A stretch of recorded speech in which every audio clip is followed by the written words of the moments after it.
Sadiq Khan is a disgrace, and this answer is probably one of the worst things I've ever heard from when someone is talking about such a serious matter like knife crime. In today's video, we will watch and react to this clip, all whilst going over all of the latest news from up and down the country. But first, hit the like button and subscribe to the channel and join our fast-growing community. Just a quick one to say we do have new Knfe T-shirts available on our website. Go to britishstand.com or check the link in the description. So have a watch of this absolute disgrace of an answer.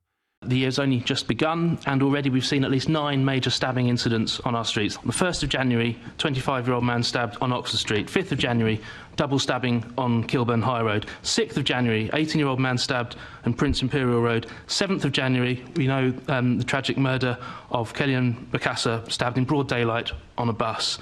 Also, 7th of January, reports of stabbing in Mile End. 11th of January, stabbing and 2 shootings in Homerton.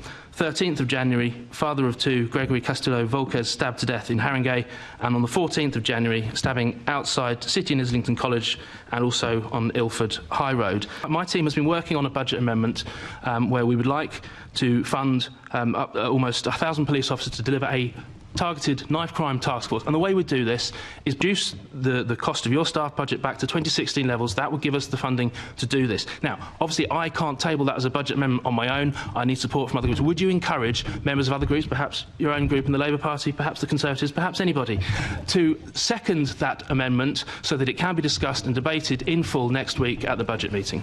As a rule of thumb, I never encourage anyone to work with reform. That's a clear no. So this is a really important issue, Mr. Mayor. Yeah, the figures quoted in the police and crime plan show that 70% of Londoners rank tackling knife and gun crime as one of their top priorities for London. You talked about cross-party working. I think that's it's a question of priorities. You've shown what your priority is.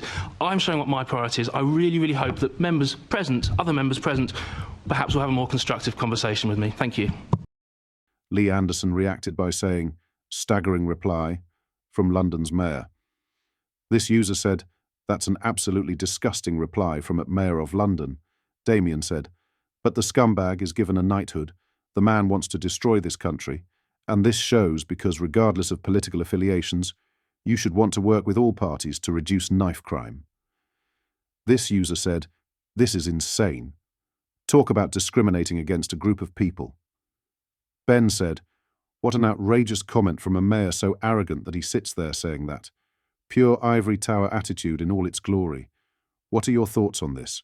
Let me know in the comments."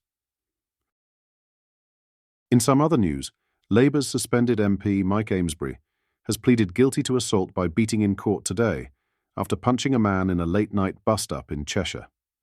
Amesbury admitted to punching 45-year-old Paul Fellows in Main Street in Frodsham, Cheshire, which was reported to police at 2:48 a.m. on October 26 last year. The Runcorn and Helsby MP had the Labour whip removed in late October after multiple videos of the assault emerged on social media.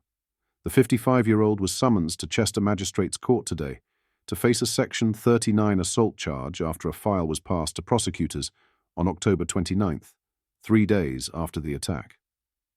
Alison Story, prosecuting, told the court how Fellows was in Frodsham town centre by himself and went to a taxi rank after a night out.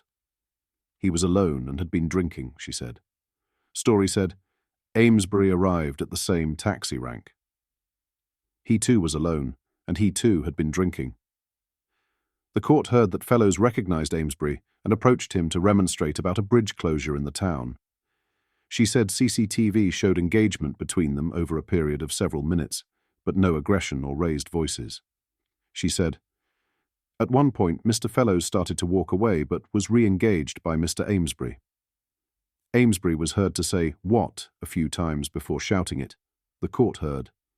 Story said Fellows put his hands in his pockets and turned towards the taxi queue, but when he turned back, Amesbury punched him to the head, knocking him to the ground. Amesbury followed him onto the road after he fell and started to punch him again at least 5 times, she said. Richard Darby, defending, said the assault was a momentary incident, adding that, rightly or wrongly, Amesbury interpreted what was being said as no longer a conversation, but something to which he thought there was another motive to. He set out security measures which Amesbury had in place and said a death threat was sent to his office in November. He added, "Whatever sanction this court will impose upon him, it's not going to have the effect as what has already happened to him. The embarrassment he has suffered, the shame he has suffered, removing the whip from him, a person who has dedicated his life to the public." District Judge Tanveer Ikram warned that Amesbury could face prison time for the offence and said he was leaving all options open at this stage. This case is within the high culpability category. I accept that the injury was not serious.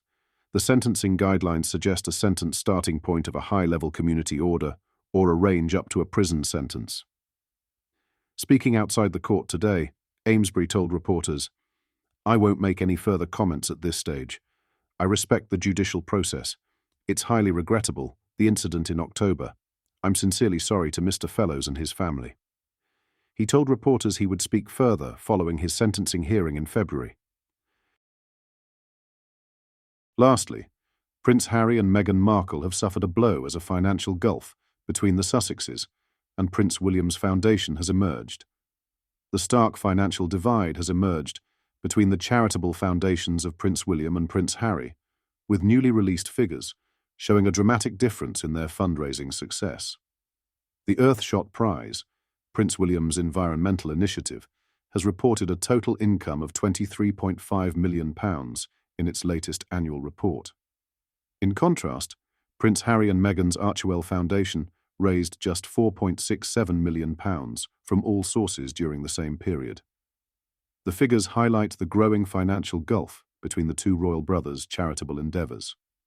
The success of Earthshot's fundraising becomes even more apparent when examining its underlying growth, with donations surging by 68% after taking into account that for £8.6 million of the £22.5 million raised the previous year was from a one-off donation from the Royal Foundation. A particularly notable achievement comes from the American Friends of the Royal Foundation of the Prince and Princess of Wales, which more than doubled its contribution to £6.1 million from £2.7 million in the previous year. This single American contribution alone exceeds the total amount raised by the Archewell Foundation. The Earthshot Prize's founding partners contributed £14.4 million to the environmental initiative. Meghan Markle and Prince Harry's Archewell Foundation more than doubled its fundraising in 2023, securing £4.1 million in grants, compared to £1.5 million the previous year, a new report has shown. The charitable organisation, now in its third year of operation, allocated £1 million to various charitable causes during the period from January to December 2023.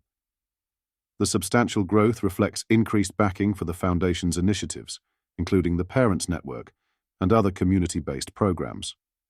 The Foundation's total revenue reached £4.5 million for the year, including investment income, marking a significant milestone since its establishment in 2020, following the Sussexes' departure from their roles as senior working royals. What are your thoughts on what we discussed in today's video? Let me know down in the comments section below. If you've not yet already, make sure you do drop a like on this video and subscribe to the channel for more British political content. Thank you, take care, goodbye.